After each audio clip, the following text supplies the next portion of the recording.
सुप्रभात बच्चों, कैसे हैं आप सब। उम्मीद करती हूँ आप सब अच्छे होंगे। तो बच्चों, मैं हूँ आपकी हिंदी की अध्यापिका। तो आज की कक्षा में हम पढ़ने वाले हैं अध्याय नंबर 1, जिसका शीर्षक है जय गान। तो बच्चों, इस अध्याय में हमें एक कविता दी गई है। तो सबसे पहले हम देखेंगे कि हमें यहाँ पर चित्र दिया गया है और इस चित्र के आधार पर हमसे कुछ प्रश्न पूछे गए हैं। तो सबसे पहला प्रश्न है, चित्र में सैनिक कहाँ खड़े हैं। तो हम यहाँ देख सकते हैं कि जो चित्र में सैनिक खड़े हैं वो कहाँ खड़े हैं, इंडिया गेट में खड़े हुए हैं। तो इंडिया गेट आप सबने देखा होगा, आप लोग वहां पर घूमने जाते होंगे। तो जो सैनिक है वो इंडिया गेट में खड़े हैं। अगला प्रश्न है, चित्र में क्या हो रहा है। तो हम यहाँ देख सकते हैं कि चित्र में क्या हो रहा है बच्चों, यहाँ पे झंडा फहराया जा रहा है। और ऐसा कब होता है, या तो 15 अगस्त में होता है या फिर 26 जनवरी में होता है। 26 जनवरी और 15 अगस्त में क्या होता है, परेड निकाली जाती है, झंडा फहराया जाता है। तो वही यहाँ पर किया जा रहा है। अगला प्रश्न है, जय गान क्या होता है। तो जय गान क्या होता है बच्चों, जब हम अपने देश के लिए कोई गाना गाते हैं या गाना लिखते हैं तो वो क्या होता है, हमारा जय गान होता है। अगला प्रश्न है, भारत का राष्ट्रीय गान भी एक प्रकार से भारत का जय गान है। भारत का राष्ट्रीय गान किसके द्वारा रचित है। तो यहाँ पे हमसे पूछा जा रहा है, पहले तो हमें बताया गया है कि जो हमारे भारत का राष्ट्रीय गान है वो क्या है, वो भी एक प्रकार का क्या है, जय गान है, क्योंकि वो भी क्या है, हमारे देश के ऊपर का गीत है। तो अब ये पूछा गया है कि राष्ट्रीय गान किसके द्वारा लिखा गया है, किसके द्वारा रचित है। तो रविंद्रनाथ टैगोर के द्वारा हमारा राष्ट्रीय गान लिखा गया है। अगला प्रश्न है, आप अपने देश की किस विशेषता पर जय गान लिखना चाहोगे। कक्षा में अपने विचार व्यक्त कीजिए। तो आपको क्या करना है बच्चों, कि आपको बताना है कि आप अपने देश के किस चीज के ऊपर, किस विशेषता के ऊपर जय गान लिखना चाहते हो। तो इसी के साथ अब हम अपने अध्याय की ओर बढ़ते हैं। सुब्रमण्य भारती राष्ट्रीय चेतना को उद्बुद्ध करने वाले सशक्त कवि थे। उनकी कविताओं में स्वतंत्रता की क्रांतिकारी भावना, नारी जाति के प्रति आदर भाव और उसकी दशा को सुधारने का प्रयास, समाज सुधार तथा देश को आर्थिक दृष्टि से संपन्न करने वाले भाव पाए जाते हैं।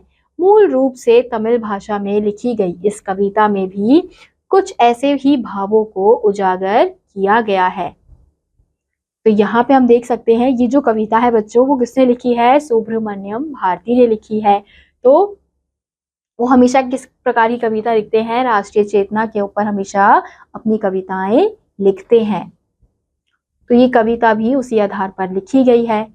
हम करेंगे आज भारत देश का जयगान, यश का गान। तो यहाँ पे क्या कहा जा रहा है कि हम आज क्या करेंगे, भारत देश का जयगान करेंगे, यानी कि अपने भारत देश के प्रति हम जय गान करेंगे और यश का गान करेंगे। द्वैत दुख का अंत होगा, अब ना त्रास दुरंत होगा, आज फहरेगा हमारा एक विजय निशान। हम करेंगे आज भारत देश का जय गान, यश का ज्ञान। तो यहाँ पे इन पंक्तियों में क्या कहा जा रहा है कि द्वैत दुख यानी कि जो दुख है उसका आज अंत हो जाएगा, अब ना त्रास दुरंत होगा, यानी कि अब जो दुख का जो समय है वो अब नहीं होगा, वो समाप्त हो जाएगा। हम अपना फहराएंगे, क्या फहराएंगे, झंडा फहराएंगे। और फिर हम क्या करेंगे, भारत देश का जयगान। तो यहाँ पे कहा जा रहा है कि हम फहराएंगे एक विजय निशान। तो हमारा विजय निशान क्या होता है, हमारा तिरंगा होता है। तो उसे हम फहराएंगे और आज हम क्या करेंगे, भारत देश का जयगान करेंगे। रजत श्रृंग तुषार शेखर तुंग यह हिमवान गिरिवर, हम यहाँ निद्वृंद होकर बनेंगे गतिवान। हम करेंगे आज भारत देश का जयगान, यश का गान। तो यहाँ पे हम क्या कह रहे हैं कि हम क्या करेंगे, हम किसी भी युद्ध से हम नहीं डरेंगे, हम किसी का विरोध नहीं करेंगे, किसी प्रकार का लड़ाई झगड़ा नहीं करेंगे, बल्कि शांति से हम अपने यश का गान करेंगे, यानी कि अपने देश का सम्मान करेंगे, उसके प्रति सम्मान की भावना जागृत करेंगे। पोतदल शत शत तरेंगे, पश्चिमी सागर भरेंगे, गर्जना में ध्वनित होगा देश गौरवमान, हम करेंगे आज भारत देश का जयगान, यश का गान।